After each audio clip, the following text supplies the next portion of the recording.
আসসালামু আলাইকুম। ঈদ মুবারক, ঈদ মুবারক। ঈদের একটা গান আজকে সারাদিনই বাজতেছে চারিদিকে। রমজানের এই রোজার শেষে এলো খুশির ঈদ।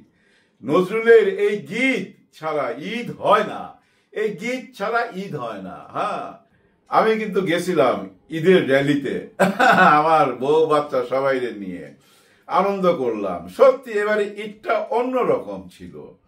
আর সবচেয়ে বড় কথা কি জানেন, ইউনূস স্যারের যে ঈদ নিয়ে বক্তব্যটা দিলেন রে ভাই, একদম হৃদয় ছুঁয়ে গেছে, হৃদয় ছুঁয়ে গেছে। কিভাবে যে বলে, কেমন করে যে বলে, এমন ভাবে বলে যে মানুষের হৃদয়ের ভিতরে উনি ঢুইকা যায়। উনার কথা থেকে কেউ বাদ যায় না, না ঘরের মা বোন, না খেটে খাওয়া মানুষ, দিন মজুর, প্রবাসে যারা আছে ওনারা, মানে যারা পঙ্গু হয়েছে, যারা শহীদ হয়েছে, কেউ না কেউ বাদ পড়ে নাই উনার বক্তব্য থেকে। উনি যে ঈদের শুভেচ্ছা বাণীটা দিচ্ছেন, সবাই হৃদয় ছুঁয়ে গেছে। প্রতিটি মানুষকে আলাদা আলাদা করে মূল্যায়ন করছে। উনার নলেজে সব কিছু আছে, পুরা বাংলাদেশটা উনার মগজের মধ্যে, পুরা বাংলাদেশের ম্যাপটা, বাংলাদেশের মানুষ উনার হৃদয়ের মধ্যে। ভাই, হৃদয়ের মধ্যে। উনি শুধু আমাদের দেশের নেতা না, এশিয়ার নেতা হইতে পারে, এশিয়ার নেতা হইতে পারে।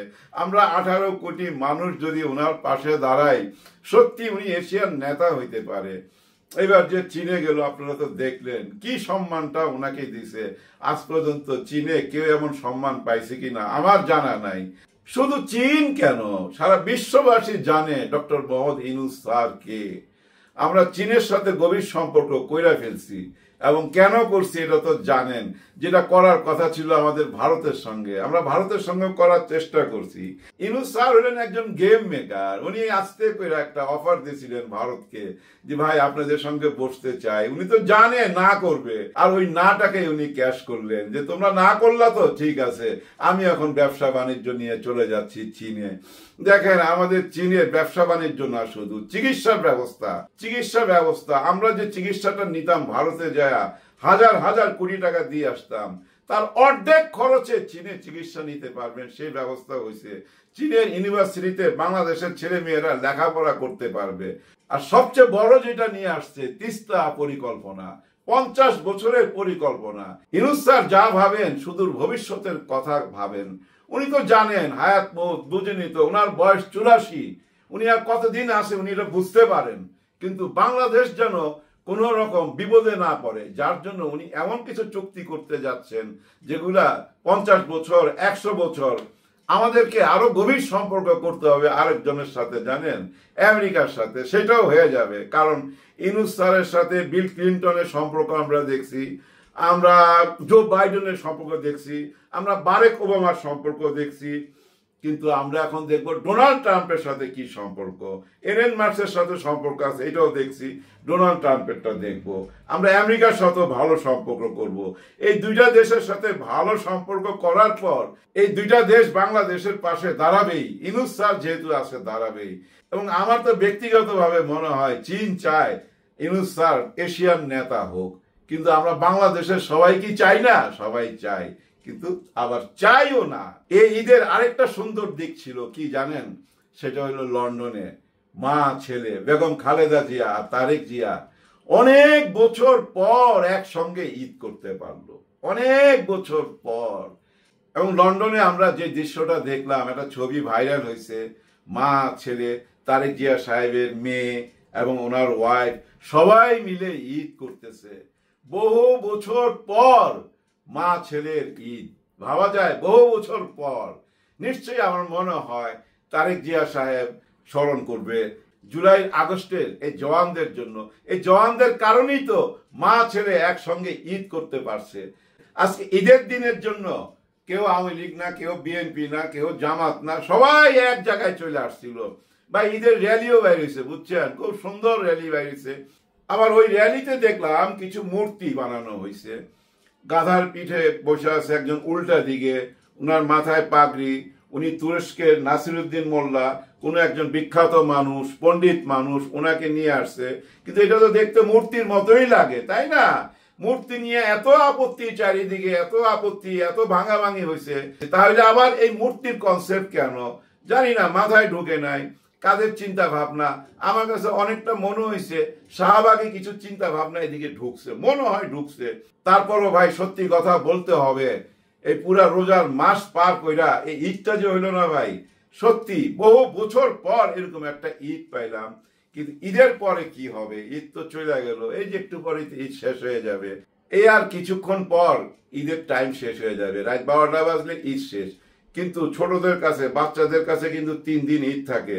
অন্তত 3 দিন আপনারা কেউ ঝগড়া বিবাদে যায়েন না, নির্বাচন নিয়ে মাঠে নাইবেন না, 3 দিন ঈদ করতে দেন। কারণ বিএনপি ভাই বারবার বইলা দিছে ঈদের পর ওনারা ওই ডিসেম্বরেই নির্বাচন চায়, ডিসেম্বরেই নির্বাচন দিতে হবে, কোনো কথা শুনতে রাজি না। জামাতে ইসলাম বলতেছে যে অল্প কিছু বা যেটা প্রয়োজনীয় সংস্কার সেটা কইরা নির্বাচন দেন, তার মানে ওনারা সংস্কার চায়। আবার এনসিপি পার্টি, জাতীয় নাগরিক পার্টি বলছে যে আমাদেরকে জুলাই আগস্টের রোড ম্যাপ দিতে হবে, আমাদেরকে সংবিধানের রোড ম্যাপ দিতে হবে, বিচারের রোড ম্যাপ দিতে হবে, তারপরে নির্বাচন। তার মানে কি বিএনপির চাওয়া একরকম এবং ইসলামিক মাইন্ডের যারা আছেন সবাই চাওয়া কিন্তু অন্যরকম। এই যে মের 3 তারিখে হেফাজতে ইসলাম আসবে, তখন বোঝা যাবে ওনারা কিন্তু অরাজনৈতিক। তারপরও আমি মনে করি ওনারা জাতীয় নাগরিক পার্টি ওনাদের সন্তানদের পাশে থাকবে।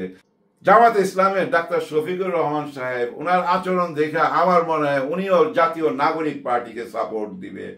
শিবির চুপচাপ আছে, শিবিরের ছেলেপেলেরা কোথায়? জাতীয় নাগরিক পার্টিতে নাই, আছে। তার মানে কি ওনারাও কিন্তু দলে কম না, বিরাট বিশাল।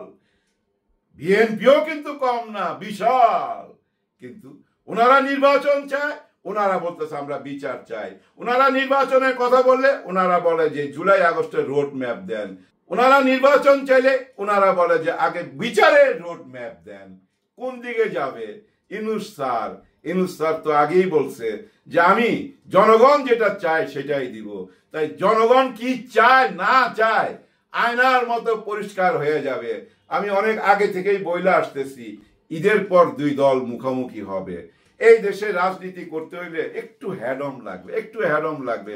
নরম লোক, ভদ্রলোক রাজনীতি করতে পারবে না। লোহার জবাব লোহা দিয়েই দিতে হয়, হ্যাঁ, লোহা দিয়েই লোহা কাটতে হয়। আপনি গায়ের জোর দেখাবেন, আরেকজন যদি গায়ের জোর না থাকে ভাই ও তো হাইরা গেল। তার মানে কি রাজনীতির মাঠে গায়ের জোরের দরকার আছে, কিন্তু সেদিকে কি যাওয়ার দরকার আছে? দরকার ছিল না, যেহেতু ডক্টর মোহাম্মদ ইউনূস স্যার আছে। উনি কিন্তু বইলা দিচ্ছে ডিসেম্বর অথবা জুন এর মাঝখানে নির্বাচন হবে। সেনাপ্রধানও কিন্তু প্রথম থেকে ইঙ্গিত দিয়ে আসছে 18 মাসের মধ্যে নির্বাচন হবে। আপনি হিসাব করে দেখেন, ইউনূস স্যারের কথা, সেনাপ্রধানের কথা একদম কাছাকাছি, কিন্তু কারোই তর্স হইতেছে না। কারণ কি জানেন? খুব দ্রুত বেগে শিকড় গজাচ্ছে। তো ওনারা তো পুরানো রাজনীতিবিদ, বুঝেন না? ওনারা কি না বুঝা কথা বলে? ওনারা বুঝে যে এরা খুব তাড়াতাড়ি দ্রুত বেগে শিকড় গজায় ফেলতেছে সারা দেশে। ওনাদের ভিত শক্ত হয়ে যেতেছে, আগামী 7-8 মাসের মধ্যে আরো শক্ত হয়ে যাবে। যার জন্য ওনারা বলতেছে তাড়াতাড়ি নির্বাচন দেন। ডিসেম্বরে নির্বাচন হইলে হাত ছেড়া বাঁচে, কিন্তু জুনে গেলে আরো সময় পাবে। আর ওই সময়তে কি করতে পারে বুঝা নেন। 9 মাসে এই দেশ স্বাধীন হয়েছে, ওনাদের হাতে আরো 9 মাস সামনে আছে। এই নতুন দলের জাতীয় নাগরিক পার্টি, ওনাদের হাতে আরো 9 মাস সামনে আছে। 9 মাসে দেশ স্বাধীন হয়ে গেছিল, 9 মাসে অনেক কিছু করতে পারবে যদি সমস্ত ইসলামিক মাইন্ডের দলগুলা এক জায়গায় থাকে। এক জায়গায় থাকলে ডক্টর মোহাম্মদ ইউনূস স্যার এই দেশের না শুধু এশিয়ার নেতা হতে পারবে, এশিয়ার নেতা হতে পারবে। এই যে ঈদের নামাজে গেছে, ওইখান থেকে কি স্লোগান হচ্ছিল? স্যার আপনাকে আমরা 5 বছরের জন্য চাই, 5 বছরের জন্য চাই। সবাই সাথে হাত মিলাইতে মিলাইতে হয়ে গেছেন। ওনার সঙ্গে সারা দেশের মানুষের যদি দোয়া থাকে কেউ সরাইতে পারবেন না। সবার জন্য সবাই দোয়া করবেন। আল্লাহ হাফেজ, ঈদ মুবারক।